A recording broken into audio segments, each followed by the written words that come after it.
Hello বন্ধুরা, কেমন আছো তোমরা? যে যেখানেই আছো, আশা করি সকলে খুব ভালোই আছো। আমরাও আছি মোটামুটি, কিন্তু আমি একটু শারীরিক দিক থেকে যাক প্রবলেমের মধ্যে আছি। তবে যাই হোক চলে যাচ্ছে। আর আজকের ভিডিওটা, গত লাস্ট যে ভিডিওটা আমি আপলোড করেছি, যেখানে শেষ করেছি, তারপর থেকে ভিডিওটা আমি শুরু করেছি। এটা হচ্ছে রাতের ভিডিও। কারণ এর আগের দিনে তোমাদের আমি যে ভিডিওটা আপলোড করেছি, সেই ভিডিওটাতে হচ্ছে আমরা কলকাতায় বেরিয়ে যাচ্ছি, মানে কলকাতার উদ্দেশ্যে গ্রামের বাড়ি থেকে রওনা দিয়েছি। কিন্তু রওনা দেওয়ার পরে কিন্তু আমাদের আর যাওয়া হয়নি, আমরা মাঝপথ থেকে ঘুরে এসেছি। কারণ মাঝপথে যাওয়ার পরে আমার শরীর ভীষণ রকম খারাপ লাগে। আর ট্রেনেরও একটা গন্ডগোল ছিল, ট্রেনের গন্ডগোল ছিল, আর শরীর যেহেতু খারাপ লাগছিল, ৩-৪ ঘন্টার জার্নি, আমরা সাহস পাইনি। তো সেইখান থেকেই আমি যে ডক্টরের কাছে ইঞ্জেকশন করি, সেই ডক্টরের বাড়িতে যাই, সেখানেই সমস্ত কিছু ব্যাগপত্র আমরা রাখি। ইভেন্ট আমরা সেই দিন আমার যে পেনিসিলিন যে 12 লাখ ইঞ্জেকশন, সেটাও আমার কাছে ছিল। তো সেই সময় আমি সেই আমার পেনিসিলিন ইঞ্জেকশনটাও ডক্টরের সঙ্গে নিয়ে নিই। কারণ বললাম না, শরীর প্রচুর খারাপ লাগছিল। তো ইঞ্জেকশনটা নিয়ে তারপরে রাত্রিতে আবার বাড়ি চলে এসেছিলাম। তো বাড়িতে আসার পরে একটা তাল বাপের বাড়ি থেকে নিয়ে এসেছিলাম, যেটা নিয়ে যাচ্ছিলাম আমি কলকাতায়। খুব ছোট্ট একটা তাল, তো ব্যাগের মধ্যেই ফেটে চটে গেছিলো। এইবার আবারও যাব আগামীকাল, তো সেই তাল তো থাকবে না। তো এসে কি করব, রাত্রিতে আমি আবার তালটা এসে পুরো তালের রসটা বার করে মেখে আটা দিয়ে একদম পুরো রেডি করে দিয়েছিলাম। বড়াগুলো আমার শাশুড়ি মাই ভেজেছিল।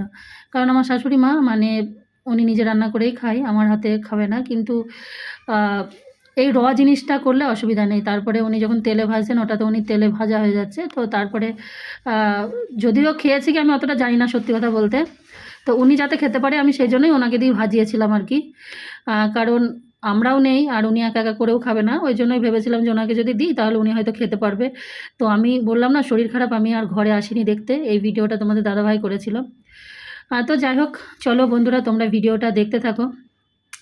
আর অবশ্যই একটা কমেন্ট করো। আর এই একটা মাত্র ভিডিও আমার চ্যানেলে মোস্ট একদম রিকোয়েস্ট ভিডিও, যেটা হচ্ছে পেনিসিলিন ইঞ্জেকশন। পেনিসিলিন ইঞ্জেকশন আমি এখনও আমার 40 বছর বয়স পর্যন্ত নিতে হবে। কারণ আমার যেহেতু ওপেন হার্ট সার্জারি আছে, তো হার্টের জন্য ওটা হচ্ছে 3 সপ্তাহ অন্তর একটা ডোজ নিতে হয়।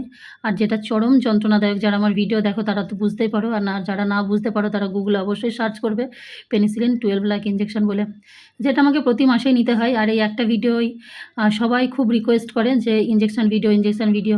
সেই জন্য আমি যেহেতু আমার ডেলি ব্লগ শেয়ার করি, তো আমি ইঞ্জেকশন ভিডিও আপলোডও করি। তো সেই ভিডিওটাই আমি লাস্টে ক্লিপগুলো দেব। আর এই যে বড়াগুলো এখন আমার শাশুড়ি মা ঘরে ভাজছে। তবে আমার আবার তালের বড়া, অনেকে মানে তালের বড়া জিনিসটা কি, অনেকেই শুনেছি যে বাসি নাকি খুব ভালো লাগে, কিন্তু সত্যি কথা বলতে আমি বাসি একটুও খেতে পারি না।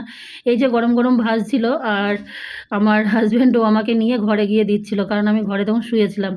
আর আমি কিন্তু অনেকটাই পরিমাণে খেয়ে ফেলেছি, কারণ গরম গরম ভাজা জিনিস কিন্তু খুব ভালো লাগে খেতে। তোমাদের কেমন লাগে, কারা কারা এই সিজনে তালের বড়া খেয়েছো, আমাকে একটু কমেন্ট করে জানিয়ে তো। তবে আমার ওই একদিনই খাওয়া হয়েছে, আর দেখি কলকাতায় যদি কোনো দিন পাই আরেকদিন করবো। গ্রামে থাকলে কিন্তু বেশ, আমি আবার এইগুলো করতে খুব ভালোবাসি। ওই বড়া টড়া এটা ওটা পিঠে পায়েস এগুলো করতে খুব ভালোবাসি। গ্রামে থাকতে তো খুবই হতো, কলকাতায় এসে যাই হোক কম হয়ে গেছে। তো এই যে দেখো, বড়াগুলো কিন্তু খুব সুন্দর করে ভেজে দিয়েছে, আর আমি কিন্তু অনেকগুলো খেয়েছি। তো তারপরে চলো আমরা তো ডক্টরের বাড়িতেই নেমেছিলাম। ডক্টরের বাড়িতে নেমে কিন্তু আমাদের সঙ্গে অনেক জিনিসপত্র আমরা নিয়ে আসছিলাম। অদ্রিজার হারমোনিয়ামটাও এবার আমরা নিয়ে আসছিলাম, কারণ এই আজ 6-8 মাস হয়ে গেল অদ্রিজা হারমোনিয়ামে বসতে পারিনি।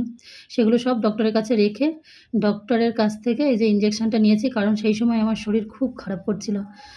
তো অবশ্য তোমরা কিন্তু একটা কমেন্ট করো কীরকম লাগলো। আর এই ইঞ্জেকশন যে যন্ত্রণা, আজ এখনও আমাকে বেশ কয়েক বছর সহ্য করতে হবে। আর সে যে কী ভয়ঙ্কর যন্ত্রণা। তো এই ইঞ্জেকশনটার এতটাই যন্ত্রণা, কত কষ্ট যে আমাকে এই মাসে একটা দিন সহ্য করতে হয়। আর তারপরেও এক একটা বার এই ইঞ্জেকশন কিন্তু ঠিকঠাক হয় না, যেমন এইবারই হয়েছে আমার। পুরো জায়গাটা শক্ত হয়ে জ্বর হয়ে কলকাতায় এসে আমি খুব কষ্ট পেয়েছি 2 দিন। এখনও পর্যন্ত সেই জায়গাটা ঠিক হয়নি। আর আজকে ডাক্তারের ঘরে অনেক পেশেন্ট আছে, ওই জন্য ডাক্তার বললেন যে তুমি ঘরের ভিতরে যাও, আমি ওখানে দিয়ে দিচ্ছি। দাঁড়া দাঁড়া দাঁড়া, ওরকম করে না, এখন এরকম করে না, দিইনি কাটবে। ডলেন ডলেন, ভালোই দিলেন, খুব সুন্দর হয়েছে।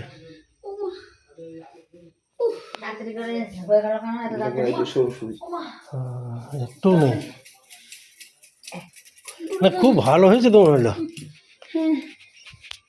বাপরে কারেন্টটাও যেতে হলো এই সময়। কেন কারেন্ট একদম চলে গেল? পাখা আনবো? ও বাবা, আমি আবার এই ভাত খেয়ে উঠে বসে থাক ঘুম আর লাগে? ভালো হবে না। না ওষুধ খাই, এই যে ওষুধের বাক্স ভর্তি সব ওষুধ। তো যাই হোক, ব্যথা যন্ত্রণার মধ্যেও কিন্তু হাসি গল্প ঠাট্টা অনেক করেছি, কারণ যন্ত্রণা তো শরীরের সঙ্গে আছেই। আর এই পেনিসিলিনের যন্ত্রণা, বললাম না, যারা এই ইঞ্জেকশন সম্বন্ধে জানবে কিংবা গুগলে সার্চ করবে কিংবা ভগবান না করুক কারুর বাড়িতে এরকম যদি পেশেন্ট থাকে, তারাই একমাত্র বুঝতে পারবে যে কী ভয়ঙ্কর যন্ত্রণা। মানে এত অসহ্য যন্ত্রণা হয় যখন ইঞ্জেকশনটা পুশ করে, মনে হয় যেন পায়ে, মানে পুরো পায়ের শিরাটা মনে হয় যেন কাটতে কাটতে যাচ্ছে, এত যন্ত্রণা। কিন্তু ওই যে প্রত্যেক মাসেই একটা দিন আমাকে খুব কষ্টের মধ্যেই কাটাতে হয়। কিন্তু আবার মাঝের মধ্যে এইবারই এই ইঞ্জেকশনটা কেন জানি না তখন যেন ঠিকঠাক হলো, কিন্তু ইঞ্জেকশনটা এত শক্ত জমাট বেঁধে গেছে, তো পুরো জায়গা সেই ফোড়ার মতো হয়ে ফুলে শক্ত হয়ে শরীরে জ্বর এসে আমি ব্যথার যন্ত্রণায় 3-4 দিন, মানে আমি একদম খুব খারাপ অবস্থার মধ্যে কেটেছে আমার।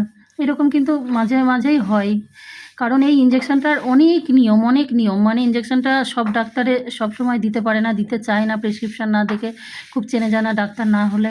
আর ইঞ্জেকশনটা সেকেন্ডের মধ্যে পুশ করতে হবে, কারণ ইঞ্জেকশনটা এতটাই মানে যে সিরিঞ্জের মধ্যে সেকেন্ডের মধ্যে জমে যাবে, যেহেতু ওটা পাউডার আকারে থাকে, জল দিয়ে লিকুইড করে নিতে হয়। তো দেওয়ার কিন্তু প্রচুর নিয়ম, মানে বেশি ঠান্ডার মধ্যে ইঞ্জেকশন যায় না, যখন চরম শীতকালে ঠান্ডা পড়ে তখন কিন্তু ইঞ্জেকশন একদম জমে যায়, কখনো কখনো তো মানে সিরিঞ্জ ফেটে বার হয়ে যায়, কারণ এতটা জমাট বেঁধে যায়। তো সেই জন্য ইঞ্জেকশনটা পুশ করতে কিন্তু মানে সব ডাক্তার কিন্তু পারেন আর কি।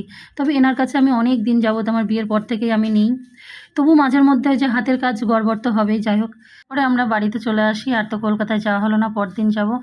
ভিডিওটা এখানেই শেষ করলাম, কেমন লাগলো অবশ্যই কমেন্ট করে জানিও, একটু লাইক শেয়ার করে দিও।